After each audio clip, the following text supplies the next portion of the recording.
मित्रांनो, आज आपल्याला जायचं आहे कुणकेश्वरच्या भेटीला. पण तिथं पोहोचण्याच्या अगोदर वाटेत दोन सुंदर स्पॉट आहेत, ते पहिल्यांदा बघूया.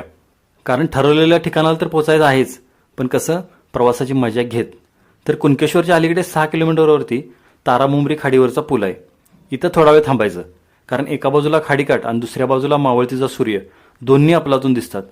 या खाडीकाठावरती छोटीशी तुमदार वाडीतली घरं आणि त्यांच्यात उठून दिसणारं विठ्ठल मंदिर बघत बसावंसं वाटतं. इथून पुढे 3 किलोमीटरवरती आल्यावर मीठमुंबरी बीच आहे. बरेच पर्यटक हा मिस करतात आणि कुणकेश्वरला निघतात. पण हा इतका सुंदर किनारा आहे. एका बाजूला सूर्यबन आणि विस्तीर्ण असा किनारा. मावळतीच्या सूर्याच्या रंगछटा या बीचवर एके ठिकाणी असं बसून अनुभवणं हे निव्वळ सुख म्हणजे सुखच आहे.